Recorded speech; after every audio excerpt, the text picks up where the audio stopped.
At the start of 2025, I was living a double life. On the surface, I had it all figured out.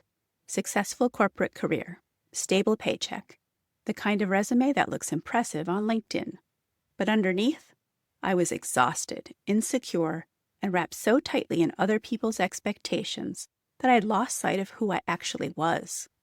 My third marriage had been separated for years. I felt like a failure. And I was trying to build a business on nights and weekends while working a full-time job that was draining every ounce of my energy. Then something shifted. Hey, I'm Jen Fast, and this is Productive AF, the podcast for humans navigating second acts, building lives that actually work, and doing it all without burning out or betraying themselves in the process. Today, we're talking about something that I think is really important, especially right now. Why reflection matters before you jump into 2026 planning. And I'm going to walk you through my own year-end reflection. The big shifts, the consistency patterns, the small wins, so you can see how this actually works in real life. Because here's the thing, most of us skip the reflection part. We're so eager to move forward, to set new goals, to become new versions of ourselves, that we forget to ask the questions that actually matter. And that's the mistake. So, stick with me. Let's talk about what it means to reflect before you plan. Okay, back to where I was at the start of 2025. My husband and I had been separated for over 5 years. And I want to be really honest about this. I didn't think we were coming back from that. I'd been married 3 times. I felt like a failure at relationships. And I was carrying all of that shame into my business, my health, my sense of self. But then something else happened. Something unexpected. We started talking again. Really talking. For the first time in years, we actually listened to each other. We had worked on ourselves individually. We learned how to communicate in ways that actually worked. And we realized something that seemed impossible. We wanted the same things. We shared the same values. We could actually make this work. That reconciliation was the catalyst for everything else. It clarified what was actually important to me. It shifted my priorities in a way that no goal-setting exercise ever could. And it gave me permission to make the biggest decision of my life. I quit my corporate career. Now, I want to be clear about this. I didn't quit because I failed. I didn't quit because I gave up. I quit because I finally understood something fundamental. I couldn't build the life I wanted while living someone else's schedule. I couldn't become the person I was meant to be, while trying to be the person my employer needed me to be. So I became a full-time homemaker and entrepreneur, and everything changed. At the start of 2025, most of my identity was wrapped up in my corporate title and my role as a mother. I was insecure. I was unhealthy. I was overweight. And I carried the weight of 3 failed marriages like a scarlet letter. Today, I'm confident. I'm happy. I'm a wife, a mother, and an entrepreneur building something that's entirely mine. But here's what I want you to understand. That transformation didn't happen because I made a New Year's resolution or found the perfect productivity system. It happened because I got honest about what was actually working in my life and what wasn't. And that's why I'm talking about reflection today. Most of us skip the reflection part. We're so eager to move forward, to set new goals, to become new versions of ourselves, that we forget to ask the questions that actually matter. What actually worked this year? What did I learn? Who did I become? And if you skip that step, you're building your 2026 on a foundation that might not even fit who you are anymore. Think about it. If you're a completely different person than you were a year ago, if your priorities have shifted, if your identity has evolved, if your circumstances have changed, then your goals need to change too. Your systems need to change. Your approach to productivity needs to change. But you won't know that unless you pause and actually reflect. This is what we talk about in this week's blog post, Consistency Without Shame, Review 2025 Like a Kind Boss. And I want to give you a little preview of what that looks like. In 2025, I noticed something really powerful. My health is directly connected to my consistency. When I followed the healthy habits my medical team recommended, consistently, my health markers improved. Everything got easier. My energy increased. My mood stabilized. My ability to execute on my other goals became effortless. But the moment I got complacent, the moment I stopped being consistent, I backslid fast. That taught me something crucial. My health has to be my number one priority now. Not my business, not my goals, not my productivity, my health.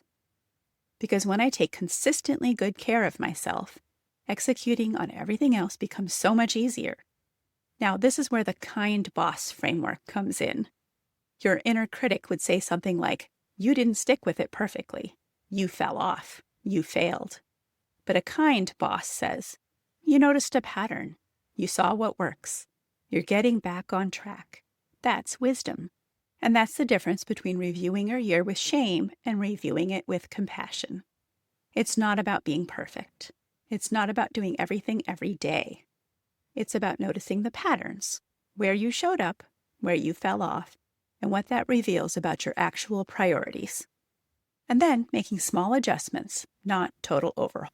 I almost overlooked this one, but I'm so proud of it. I fully embraced AI as an amplification and productivity tool. Now, that might not sound like a big deal, but for someone who's over 50 and worried about being too old to learn things, it was huge. It proved to me that I'm not stuck. I'm not limited by my age or my background. I can learn.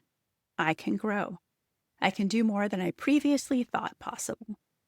That's the kind of small win that compounds into big changes. Not the Instagram-worthy achievements, the quiet ones. The ones that build your confidence and prove to yourself that you're capable of more than you believed. And this is so important as we head into 2026. You need to celebrate these wins. Not because you're being vain or self-congratulatory, but because celebrating builds momentum. It builds confidence.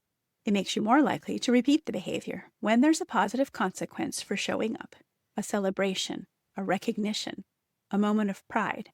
You're more likely to keep showing up. That's what makes consistency easier, not willpower, not discipline. A track record of success that builds your confidence. So here's what we're exploring in the Productive AF community this week. This week, we're diving into clarity, real clarity. Not the fluffy, find your passion kind, but the practical, honest kind. What actually worked for you in 2025? What can you build on? And then we're celebrating real AF wins, and we want to hear yours. We're inviting our community to share one win from 2025 that they almost overlooked, because progress over perfection means celebrating the small stuff. Before you dive into 2026 planning, I want you to sit with these questions. Who were you at the start of 2025? What were you believing about yourself? What was your identity wrapped up in? Who are you now? What's different? How have you changed?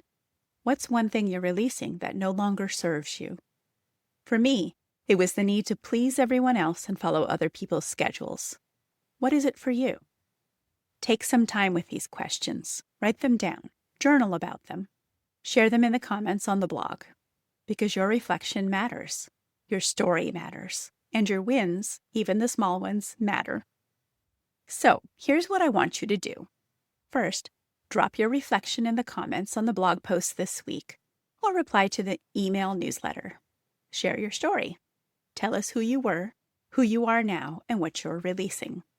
Let's celebrate what you've become this year, because you deserve to see how far you've come. Second, if you haven't grabbed the free Miracle Month Planner yet, now's the time. It's designed to help you turn this reflection into action with clarity and ease. Third, subscribe to the Productive AF newsletter on Substack or LinkedIn so you don't miss next week's post on clarity and the celebration of real AF wins. And if you're listening to this on the podcast, please leave a review. 5-star reviews go a long way towards helping others find us. Tell me what resonated. Tell me what you're reflecting on. Tell me what you're becoming in 2026. Your feedback helps me create content that actually serves you. Here's what I know after this year's reflection. You're more capable than you believe. You're more resilient than you think. And you're exactly where you need to be. So before you jump into 2026 planning, pause. Reflect. Celebrate who you've become. And then, and only then, build your next chapter on a foundation that actually fits. I'll see you next week when we talk about clarity. Until then, keep showing up for yourself, keep celebrating the small wins, and keep trusting that you always land on your feet. This is Jen Fast reminding you, progress over perfection, always.